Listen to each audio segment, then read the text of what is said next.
30 अगस्त 2024 को फेटमैन scoop हैम्पडन Connecticut में stage पर प्रस्तुति दे रहे थे जब एक त्रासदी घट गई।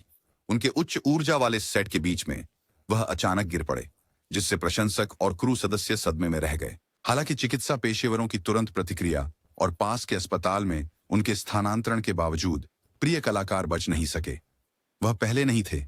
कई कलाकार, विशेष रूप से संगीतकार, इस दौरान मंच पर लाइव प्रदर्शन करते हुए गुजर चुके हैं। बिग पोकी, जिनका वास्तविक नाम मिल्टन पॉवेल था, ह्यूस्टन, टेक्सास के एक दिग्गज रैपर थे और स्क्रूड अप क्लिक के संस्थापक सदस्यों में से एक थे।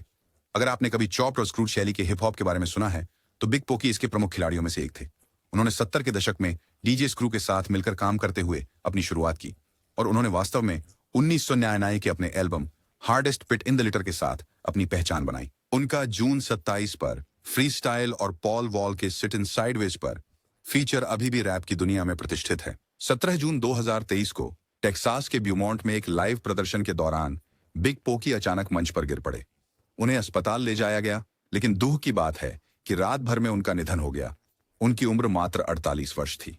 पोस्टमार्टम के अनुसार उन्हें दिल का दौरा पड़ा और उनके समय से पहले निधन में उच्च रक्तचाप, मधुमेह और मोटापे जैसी अंतर्निहित स्वास्थ्य समस्याएं योगदान देने वाली थीं। बिग पोकी सिर्फ एक रैपर नहीं थे, वह ह्यूस्टन की हिप हॉप संस्कृति के एक स्तंभ थे और उनका प्रभाव आज भी महसूस किया जाता है। प्रशंसक और साथी कलाकार उनकी विरासत का सम्मान करना जारी रखते हैं, उनकी संगीत को आने वाली पीढ़ियों के लिए जीवित रखते हुए। Sergio Dennis. 11 मार्च 2019 को सैन मिगुएल डे टुकुमान में एक कॉन्सर्ट के दौरान गायक गीतकार सर्जियो डेनिस को एक भयंकर दुर्घटना का सामना करना पड़ा। प्रदर्शन के दौरान वह मंच से लगभग 3 मीटर नीचे गिर गए और एक ऑर्केस्ट्रा गड्ढे में जा गिरे। गिरने से वह बेहोश हो गए, गंभीर सिर की चोट और टूटी हुई कंधे के साथ। डेनिस को पास के अस्पताल में ले जाया गया, जहां डॉक्टरों ने उसकी चोटों की गंभीरता के कारण उसे कृत्रिम कोमा में रखा। निरंतर चिकित्सा देखभाल के बावजूद वह कभी होश में नहीं आए। कोमा में 1 वर्ष से अधिक समय बिताने के बाद सर्जियो डेनिस का 15 मई 2020 को निधन हो गया, जिससे लैटिन संगीत के प्रशंसकों के बीच उनकी विरासत बनी रही। तालाल मड्डाह, जिन्हें स्नेहपूर्वक पृथ्वी की आवाज के रूप में जाना जाता था, एक प्रसिद्ध सऊदी अरब गायक और संगीतकार थे जिनका करियर 4 दशकों से अधिक चला। 11 अगस्त 2000 को 60 साल की उम्र में मद्दा अब्बा सऊदी अरब में अल मफ्ताह मंच पर लाइव प्रदर्शन कर रहे थे। उस दौरान जो कॉन्सर्ट सऊदी राष्ट्रीय टेलीविजन पर लाइव प्रसारित हो रहा था, उन्होंने अपने एक प्रसिद्ध गीत की शुरुआत के तुरंत बाद मंच पर ही गिर पड़े। त्वरित चिकित्सा ध्यान के बावजूद उनकी मृत्यु हृदयाघात से हो गई। मद्दाह के अचानक निधन से संगीत समुदाय और उनके प्रशंसकों को गहरा धक्का लगा। आधिकारिक सऊदी प्रेस एजेंसी ने उनकी मृत्यु की पुष्टि की और अरबी संगीत में उनके महत्वपूर्ण योगदान को सराहा। उनका अंतिम संस्कार जेद्दा में हुआ और उन्हें मक्का में दफनाया गया। उनकी मृत्यु के बाद भी मद्दाह की संगीत श्रोताओं के बीच गूंजता रहता है और सऊदी और मध्य पूर्वी संगीत में उनके योगदान को चिरस्थायी बनाता है। ज्यूसेप्पे पिनोमेगो, एक प्रसिद्ध इतालवी गायक और गीतकार का निधन 8 दिसंबर 2014 को 60 वर्ष की उम्र में हुआ। इटली के दक्षिणी हिस्से में पोलिकोर्रो में एक कॉन्सर्ट के दौरान वह अपना प्रसिद्ध गाना औरो प्रस्तुत कर रहे थे, जब अचानक उन्होंने अपना हाथ उठाया, दर्शकों से माफ कीजिए कहते हुए माफी मांगी और फिर मंच पर गिर पड़े। उन्हें तुरंत एक अस्पताल ले जाया गया, लेकिन दुर्भाग्यवश वह दिल के दौरे से बच नहीं सके। दुखद रूप से इसके ठीक 1 दिन बाद उनके बड़े भाई जियोवानी मेंगो, 75 वर्ष के, पिनो की जागरण सभा के दौरान दिल का दौरा पड़ने से भी निधन हो गया। पिनो मेंगो को उनके पॉप, रॉक, फोक और वर्ल्ड म्यूजिक की अनोखी मिश्रण के लिए सराहा गया था और उन्होंने इटालियन संगीत पर एक अमिट छाप छोड़ी। उनकी असामयिक मृत्यु संगीत समुदाय और उनके प्रशंसकों के लिए विश्व भर में एक बड़ी क्षति थी। एंथनी बर्गर एक प्रिय गॉस्पेल पियानिस्ट थे जो अपनी अविश्वसनीय प्रतिभा के लिए जाने जाते थे। और ऊर्जा। 22 फरवरी 2006 को एमएस जॉयटरडैम पर एक गेदर गॉस्पेल क्रूज के दौरान एंथोनी अचानक गिर गए और सिर्फ 44 साल की उम्र में उनका निधन हो गया और वॉकर के पहियों में से एक हमारे टेनेसी स्थित घर में फर्श के फर्नेस में फंस गया। वह गॉस्पेल के दिग्गज बिल और ग्लोरिया गेदर और गाय पेनरोड के साथ प्रदर्शन कर रहे थे जब कुछ अकल्पनीय घटना हुई। प्रदर्शन के बीच प्रशंसकों ने देखा कि कुछ गलत था। एंथनी अचानक रुक गए थे और उनके हाथ कीबोर्ड के ऊपर मुट्ठियों में बंद हो गए थे। यह एक चौंका देने वाला क्षण था। साथ ही कलाकार उसकी सहायता के लिए दौड़े, उसे मंच के पीछे ले गए, जबकि जहाज की आपातकालीन प्रतिक्रिया टीम ने कार्रवाई करते हुए 40-45 मिनट तक सीपीआर किया। दुर्भाग्यवश उनके प्रयास उसे जीवित नहीं कर सके। उन्हें बड़ा दिल का दौरा पड़ा था। उनके निधन की खबर से गॉस्पेल संगीत जगत में शोक की लहर दौड़ गई। एंथनी बर्गर सिर्फ एक संगीतकार नहीं थे, वह शैली का एक स्तंभ थे, जिन्होंने अपने संगीत के माध्यम से अनगिनत प्रशंसकों को खुशी और प्रेरणा दी। उनकी कमी अभी भी उन सभी को गहराई से महसूस होती है जिन्होंने उनके प्रतिभा और आत्मा की प्रशंसा की। स्पेड कूली को कभी वेस्टर्न स्विंग का राजा कहा जाता था। वह एक संगीतकार थे जिन्होंने 1940 और 50 के दशक में देश के संगीत दृश्य पर राज किया, लेकिन उनका जीवन एक अंधेरे और दुखद मोड़ पर चला गया और उनकी कहानी लगभग अवास्तविक तरीके से समाप्त हुई। 23 नवंबर 1969 को कूली जेल से बाहर थे, जहां वह अपनी पत्नी को खत्म करने की सजा भुगत रहे थे।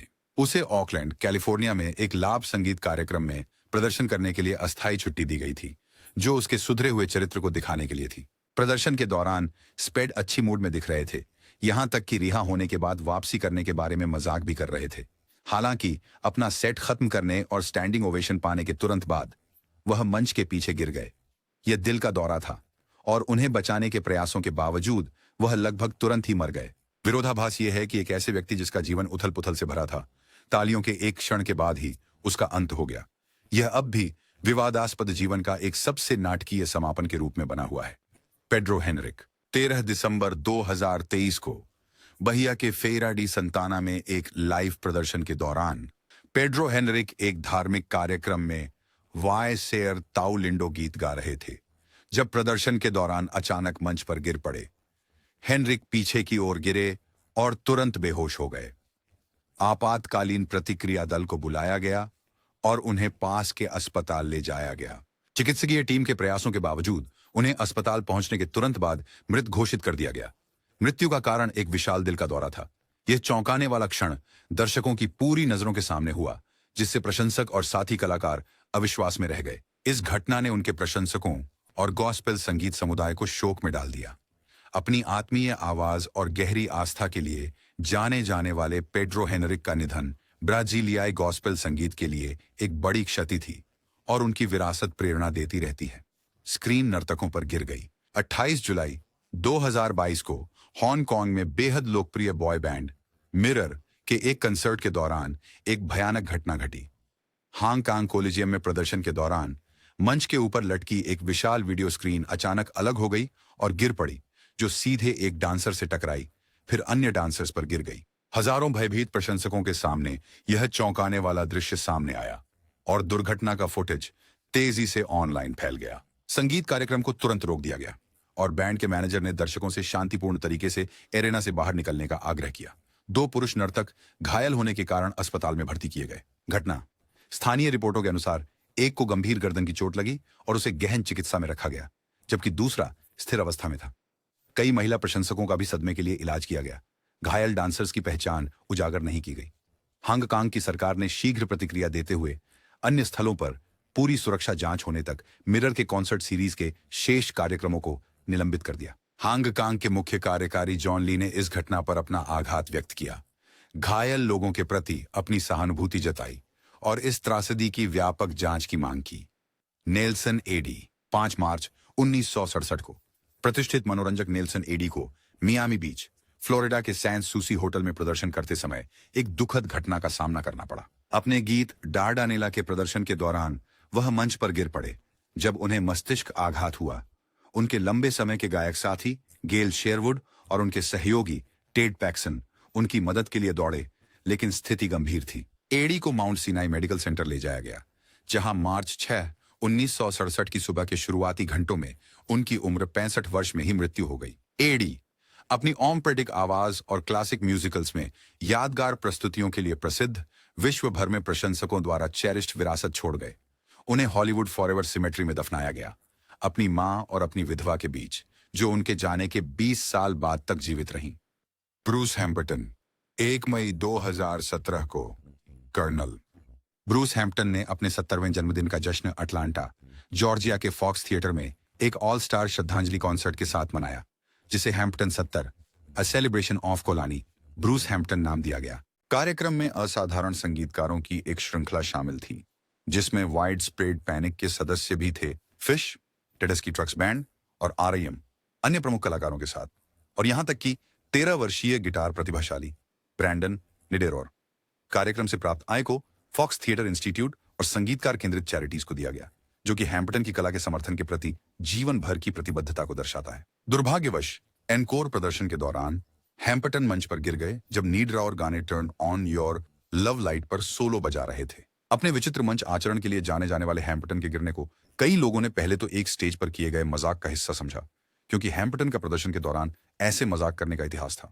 वह चेहरे के बल एक मॉनिटर पर हाथ डालकर बिना हिले डुले पड़े रहे, जबकि बैंड अपनी प्रस्तुति जारी रखे हुए था, परिस्थिति की गंभीरता से अनजान। कई मिनटों बाद हैम्पटन को मंच से ले जाया गया और अटलांटा के एमोरी विश्वविद्यालय अस्पताल मिडटाउन ले जाया गया, जहां उन्हें एक बड़े दिल के दौरे से मृत घोषित कर दिया गया। उनके निधन ने एक शानदार और प्रभावशाली करियर का अंत किया, जो संगीत जगत पर एक अविस्मरणीय छाप और रचनात्मकता, हास्य और मार्गदर्शन की विरासत छोड़ गया।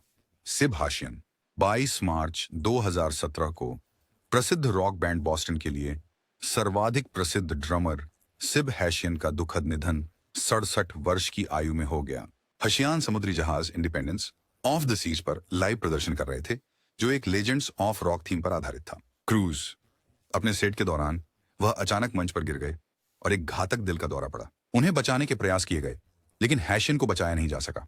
उनके निधन ने प्रशंसकों और संगीत समुदाय को स्तब्ध कर दिया, उनकी एक करियर का अंत कर दिया, जिसमें बोस्टन के प्रसिद्ध हिट्स जैसे मोर देन ए फीलिंग और पीस ऑफ माइंड पर उनका शक्तिशाली ड्रमिंग शामिल था। एक रॉक ड्रमर के रूप में हैशियन की विरासत जीवित है, जिसे प्रशंसकों और साथी संगीतकारों द्वारा मनाया जाता है।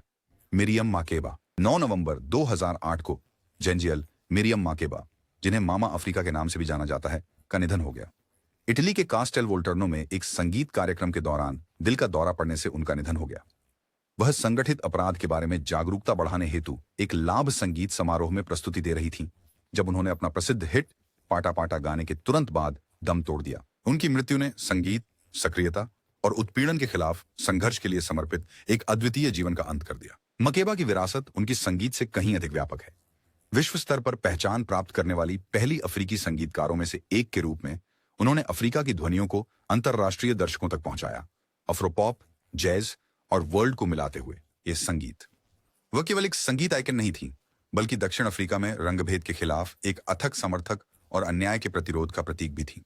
उनका गीत सोवेटो ब्लूज, जिसे ह्यू मैसेकेला ने लिखा था, रंगभेद विरोधी आंदोलन का गान बन गया। अपने करियर के दौरान मेकेबा ने नस्लवाद और असमानता के खिलाफ बोलने के लिए अपने मंच का उपयोग किया। उन्होंने संयुक्त राष्ट्र में गवाही दी, अमेरिका में नागरिक अधिकार नेताओं के साथ काम किया और अफ्रीका भर में कई स्वतंत्रता समारोहों में प्रदर्शन किया। अपने देश से दशकों तक निर्वासित रहने के बावजूद उनकी आत्मा दक्षिण अफ्रीकी संस्कृति और स्वतंत्रता के संघर्ष में गहराई से जुड़ी रही। मीट लोफ मार्विन ली एडे 16 जून 2016 को एडमंटन के नॉर्दर्न अल्बर्टा जुबली ऑडिटोरियम में एक संगीत कार्यक्रम के दौरान प्रसिद्ध रॉक गायक मीट लोफ, जिनका असली नाम मार्विन ली एडे है, अपने मशहूर गाने I do anything for love का प्रदर्शन करते समय मंच पर गश खाकर गिर पड़े। 68 वर्षीय कलाकार को उनके बैंडमेट्स और आपातकालीन चिकित्सा कर्मियों द्वारा तुरंत सहायता दी गई। इसके बाद उन्हें पास के अस्पताल ले जाया गया। बेहोशी का कारण गंभीर निर्जलीकरण को बताया गया। यह घटना उस सप्ताह की शुरुआत में बीमार होने के कारण कैलगरी में एक शो स्थगित करने के थोड़ी देर बाद हुई। एडमॉन्टन में बेहोशी के बाद उनके प्रतिनिधि ने प्रशंसकों को आश्वस्त किया कि मीट लोफ प्रतिक्रिया दे रहे थे और अच्छी तरह से ठीक हो रहे थे। मीट लोफ को पहले भी प्रदर्शन के दौरान स्वास्थ्य समस्याएं हुई थीं, जिनमें लंदन में 2003 में वुल्फ पार्किंसन व्हाइट सिंड्रोम के कारण और 2011 में पिट्सबर्ग में अस्थमा के दौरे के कारण गिरना शामिल है। जुआन कार्लोस फॉर्मेल 26 मई 2023 को जुआन कार्लोस फॉर्मेल, एक ग्रैमी नामांकित क्यूबन अमेरिकी संगीतकार और प्रसिद्ध बैंड लॉस वॉन वॉन के बास गिटारिस्ट, ने न्यूयॉर्क के Lehman centre Ford performing arts में एक प्रदर्शन के दौरान एक घातक दिल का दौरा झेला। शहर कंसर्ट के बीच में फॉर्मेल मंच पर गिर गए, जिससे तत्काल चिकित्सा सहायता की जरूरत पड़ी। उन्हें बचाने के प्रयासों के बावजूद 69 वर्ष की आयु में उन्हें मृत घोषित कर दिया गया। एक प्रतिष्ठित संगीत परिवार में जन्मे फॉर्मेल लॉस वॉन वॉन के संस्थापक जुआन फॉर्मेल के बेटे थे। 2014 में अपने पिता के निधन के बाद वह बैंड से जुड़े। और इसकी अफ्रीकी क्यूबाई ध्वनि में महत्वपूर्ण योगदान दिया। उनकी अचानक मृत्यु संगीत समुदाय के लिए एक गहरा नुकसान थी और उन्हें क्यूबाई संगीत के प्रति उनके अद्वितीय प्रतिभा और समर्पण के लिए याद किया जाता है।